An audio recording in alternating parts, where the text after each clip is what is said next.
ప్రపంచం మొత్తం టెక్నాలజీ వైపు దూసుకుపోతుంది. కానీ మన ఇంట్లో పెద్దవాళ్ళకి ఎవరికైనా మోకాళ్ళ నొప్పులు వచ్చినా లేదు అంటే ఏదైనా దీర్ఘకాలిక రోగాలతో బాధపడుతున్నా కూడా అప్పుడు మనకి ఏమనిపిస్తుంది, అబ్బా ఈ టెక్నాలజీ ఎంత పెరిగినా ఈ రోగాలను మనం లైఫ్ లాంగ్ భరించాల్సిందే, తప్పదు అని చెప్పి ఫిక్స్ అయిపోతాం.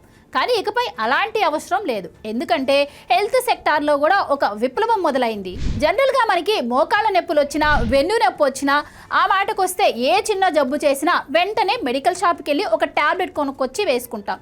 అప్పటికి ఆ నొప్పి టెంపరీగా తగ్గుతుంది. కానీ దాని ఎఫెక్ట్ కిడ్నీల పైన, లివర్ పైన ఎంత డ్యామేజ్ చూపిస్తుంది అనేది మనం ఆలోచించాం.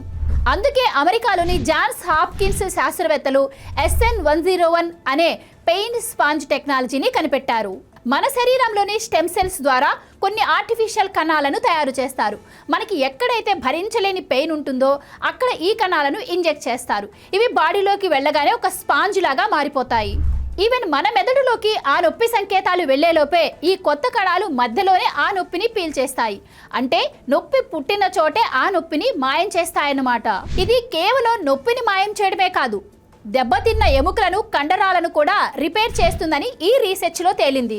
అలాగే దీంతో పాటు ఏళ్ల తరబడి వేధించే వెన్ను నొప్పి, మెడ నొప్పి లాంటి ప్రాబ్లమ్స్ కూడా సొల్యూషన్ చూపిస్తుందట. అలాగే డయాబెటీస్ వల్ల వచ్చే నరాల బలహీనతను కూడా ఇది కంట్రోల్ చేస్తుంది. ఫ్యూచర్లో అల్జీమర్స్, పార్కిన్సన్స్, మల్టిపుల్ స్క్లైరోసిస్ లాంటి వ్యాధులకు కూడా ఈ స్టెమ్ సెల్స్ టెక్నాలజీని వాడుకోవచ్చు. ప్రెజెంట్ ఈ ఎక్స్పెరిమెంట్ ఎలుకలపై సక్సెస్ అయింది. త్వరలో మనుషులపై కూడా ట్రయల్ మొదలు కాబోతుంది. అంటే మన కణాలతో మన రోగాలనే తగ్గించడం అంటే అంతకంటే అద్భుతం ఏముంటుంది? పెయిన్ కిల్లర్స్ వాడకాన్ని తగ్గించే ఈ మెడికల్ వండర్పై మీ అభిప్రాయం ఏంటో కమెంట్స్లో చెప్పండి.